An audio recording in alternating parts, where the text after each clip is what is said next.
Black Conservative Perspective podcast.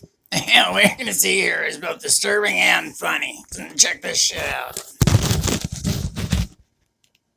And they're going to bring on a couple of soy boys who wrote a book about white rural voters to basically smear white rural voters as racist, sexist, homophobic, white nationalist bigots who are the reason why Trump has so much support. Again, they're showing you how much they really hate white people, okay, on their network, okay? This type of hate, okay, is being spewed on the airwaves of MSNBC.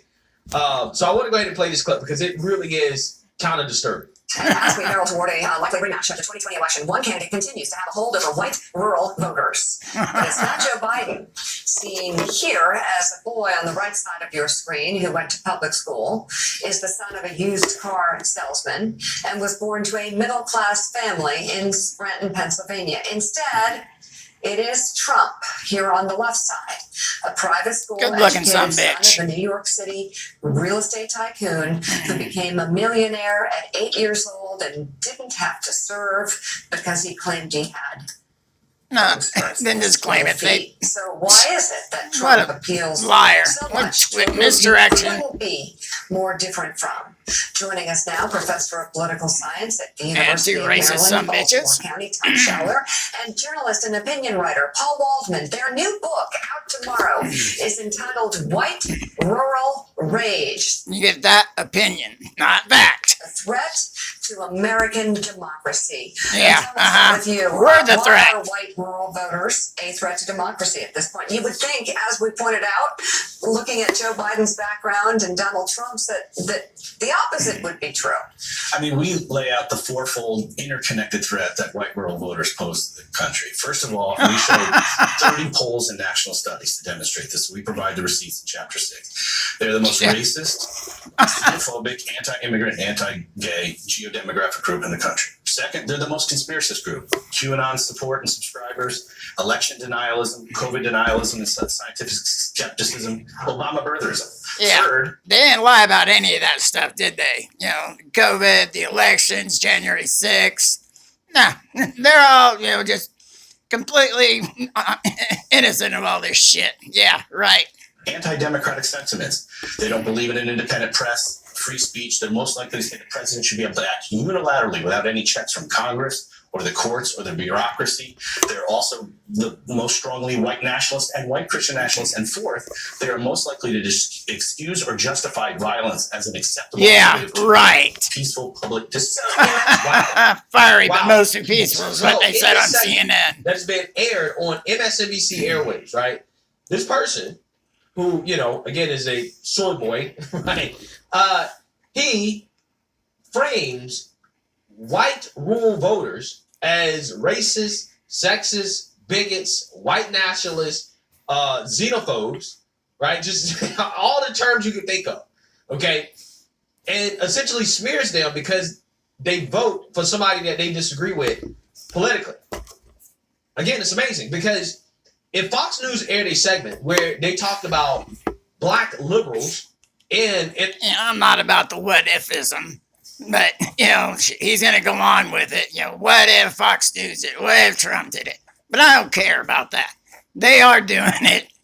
Period. Inner cities, okay, black liberal voters in inner cities, and how they vote for policies that destroy their city, and he characterized them as violent, thugs, criminals, uneducated, uncivilized, homophobic, racist. And Fox News used all of these terms, and they characterized black people, black voters in liberal cities the same way that they're characterizing white rural Americans. MSNBC would be boo-hoo-on and cry racism, right? They'd be saying, oh, this is bigotry. Fox News is spewing racism against blacks on their airwaves, right? But this is what they openly say about white rural voters. Okay, they openly spew racist rhetoric about whites on their show, right? Causing division. White rural voters as a whole bunch of things that they're not, simply because they disagree with these voters politically. This is what they air on their network. Garbage. But yet, again, if any other network did this to another group of people, again, they'd be crown foul. And it's just so funny because all of this stuff that they allege about white rural voters, to me, it seems like these are some of the characteristics of the extremists on the left, right? When you Bingo. talk about violence, using violence to achieve political objectives, was that not the BLM riots? Was that not the Roe v. Wade That was fiery, riots? but mostly Was that peaceful. not the Antifa riots? Was that not the pro-Palestine riots?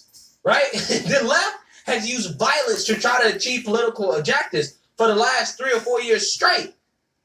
I mean, we've seen nothing but violence from the left, right? The Identity left politics. has been the most violent group of people in this country. But yet MSNBC is quiet. In fact, they actually support it, right? They support it. They foster it. This is why I basically believe that MSNBC is a platform that fosters domestic terrorism. Yeah, right? and it sickens me, man. They're getting paid by George Soros. You couldn't pay me any amount of money to betray my country. Support it. Because they don't criticize it. They don't speak out against it. They seem to support a lot of these movements. They turn a blind eye, right? Silence is violence. But they never have anything to say about it. But yet they platform individuals like this to smear white rural voters because they vote for Trump, right? Again, it's amazing. Absolutely amazing. Mentioned a lot of negative factors about this demographic. Tom, what else do they have in common? I think that what really matters I mean, at what this makes point them in time. vulnerable? Oh, well, a lot of that has to do with, as a starting point, the problems that rural America has, which are very real and very profound. Mm-hmm. They have the more problematic education systems. They have Right. poor infrastructure. They have a lack of economic opportunity. We've seen a lot of manufacturing jobs leave from rural areas. And that kind of left them open to someone like Donald Trump, who would come along and tell them something that was true, that there is a system that has not served them well. Mm-hmm. And he said, They're pissed off. they are pissed off, and they have some reason to be Mm-hmm. with Fucking A, both Bubba. parties.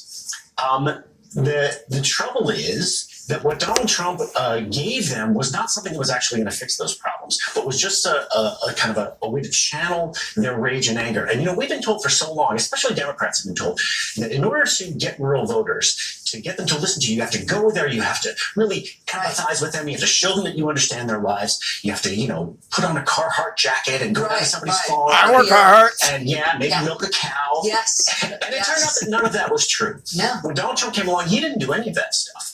He was just a conduit for their rage, their anger, their resentment.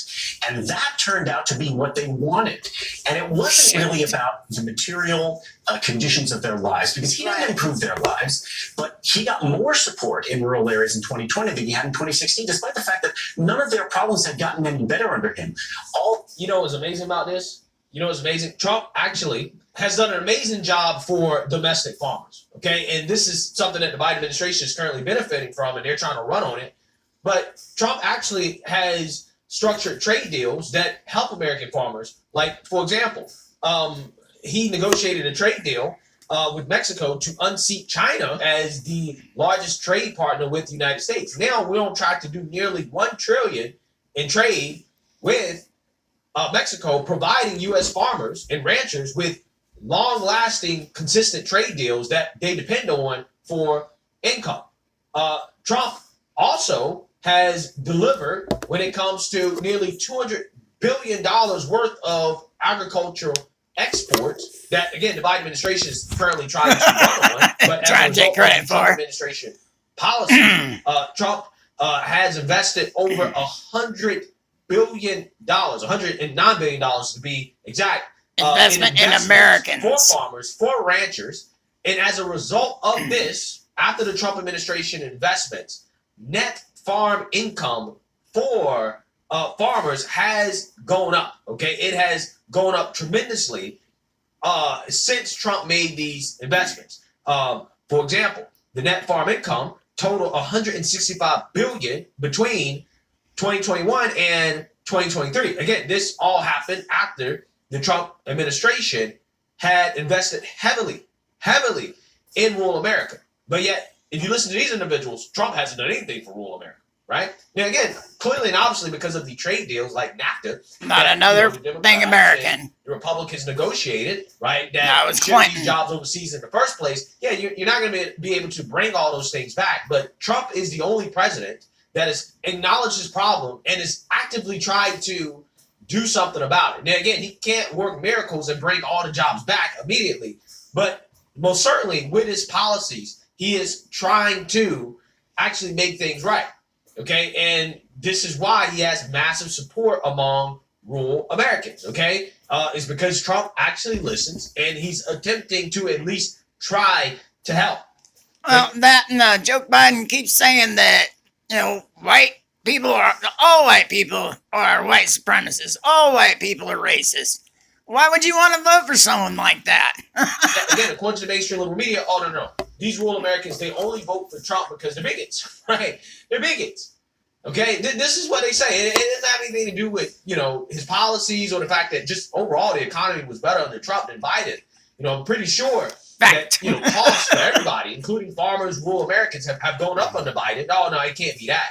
No. It has to be. It has to be because they're bigots, right? And they wonder why rural Americans continue to vote for Trump, right? Again, it's amazing. The mainstream liberal media is showing you that they really do hate everyday average Americans. They really do. They're very elitist. Let me know what you guys think. Make sure you like, comment, and subscribe. I think it's so extremely hypocritical of them to be calling all white people, racist. I don't support anybody that believes that or sits there and speaks this crap. It's ridiculous. Joe Biden and the Democratic Party right now is ruled by George Soros, and so is the media. I know, shocking, huh? Hey, like, share, subscribe, whatever, buddy. Oh, shit.